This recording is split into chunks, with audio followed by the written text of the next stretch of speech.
안녕하세요, 지메입니다. 오늘 할 내용은 경매물건 주거 게시판에 있는 나 혼자 상상해보기라는 글에 대해서 보도록 하겠습니다. 상상이야 제 자유니까요. 마음껏 상상해봅니다. 성남시 분당구 정자동에 나와있는 아파트입니다. 정자동에 나와있고 95년서 5년도 보존등기가 되어 있고요. 10층 중에 6층이고 27평형 아파트입니다. 95년도 당시에 소유권 보존 당시에서 강씨가 소유권 보존을 했고요. 현재까지 계속 살고 있습니다. 20년을 넘게 살고 있으므로 당시에 42년생이므로 이 글을 쓸 때 당시에는 74세 정도 되시는 좀 분이십니다. 그런데 특별히 없다가 점점 증가를 하더니 2010년도에 근저당이 확 증가를 했습니다. 4억 2,840만 원. 굉장히 많이 증가를 했죠. 아무래도 이렇게 지금 당시에 2010년도 당시에 연세가 68세이신데 이렇게 큰 돈이 필요할 이유가 없잖아요. 4억 2,800. 물론 어떤 이유가 있어서 필요할 수도 있겠지만 어쨌든 제 생각으로는 상상을 해본다면 아들 사업에 돈을 넣어준 게 아닐까 그런 생각을 해보게 됩니다.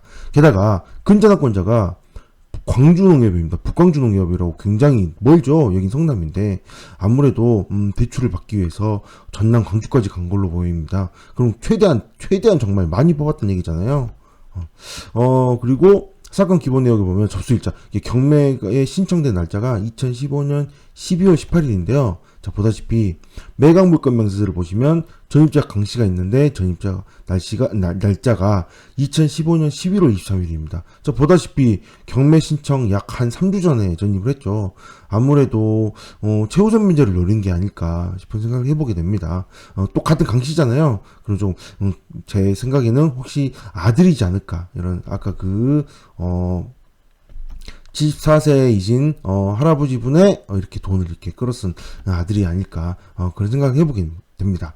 어쨌든 최우선 변제까지 노리고 전입신고를 했다는 거는 경매에 기입 등기 전에 이렇게 했다는 거는 좀 방해가 좀 될 가능성이 좀 많이 있습니다. 이렇게 일부러 이런 걸 노리고 이렇게 했다라는 거는 배당일을 할 가능성이라든가 또는 인도명령을 서류를 받지 않아서 강제입행까지 해야 될지도 모르는 그런 상황까지 갈 수도 있고 시간이 많이 걸릴 수도 있습니다. 또한 제가 여기서 또 한 가지 생각해볼 게 이 부분을 좀 중심으로 보고 있는데요. 이렇게 생각해 봅니다. 물론 모릅니다. 다른 자녀들이 있을 수도 모르겠지만, 만약에, 제 예측대로, 제가 상상한 대로 아들이 돈을 빌리기 위해서, 부모님의 담보를 잡고 대출을 받은 거였다면, 그리고 사고를 친 거였다면, 만약에 이 74세인 분이, 만약에, 이 집을 명도하게 되면, 어디로 가야 될까요? 어디로? 만약에 자녀들이 잘 살고 있다면 자녀들 집으로 옮겨가면 되잖아요. 모시고 갈 수 있으니까. 그런데 만약에 아들까지 사고를 쳐서 문제가 되는 상황이라면 이렇게 모셔가기가 아무래도 쉽지 않겠죠. 물론 다른 자녀가 있을 수도 있고 다른 상황들이 존재할 수도 있습니다. 근데 단지 여기 보여지는 걸로만 저 혼자 그냥 상상을 이렇게 해본다는 거죠. 이렇게 된다면 만약에 정말 모셔갈 곳이 없다란다면 어떻게 될까요? 아무래도 명도가 잘 되지 않을 수밖에 없겠죠.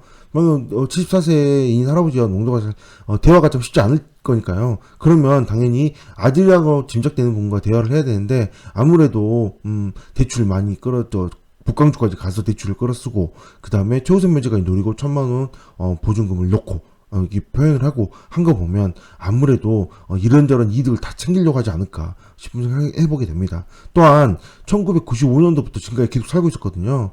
74세 어르신이 아무래도 집을 깨끗하게 고쳤을 가능성이 좀 낮지 않을까. 그렇다면 뭘까요? 이 집은 27평형인데 완전히 오래돼서 정말 20년 넘게 살고 있었으므로 굉장히 많이 뜯어 고쳐야 될지 모릅니다.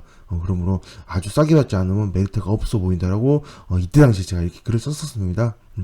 근데 이게 사실은 별로 좀 지금 와서 보면 참 의미가 없죠. 집값이 워낙 많이 올랐고 또 여기가 다른 곳도 아닌 정자동이므로 굉장히 집값이 많이 올랐으므로 이때 만약에 손해를 보고 낙찰 받았다 하더라도 지금은 어찌 보면 또 웃을 수 있지 않을까 싶은 생각을 해보게 됩니다.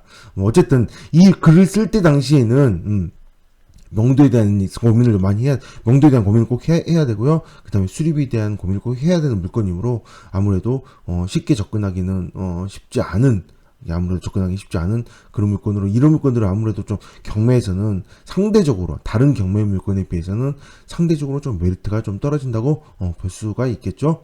현재도 이렇게 뭐 물건 분석을 하다 보면 이런 상상을 해볼 수가 있습니다. 뭐 답이 없겠지만 이런 상상을 해보고 그 다음에 현장을 방문하셔서 과연 내가 상상한 것과 맞는지 한번 비교를 해보시기 바랍니다. 뭐 틀리면 틀리고요, 맞으면 맞고, 이렇게 물건들을 보면서 재미를 느껴보면 되지 않을까요? 네, 오늘 여기까지 하겠습니다. 감사합니다.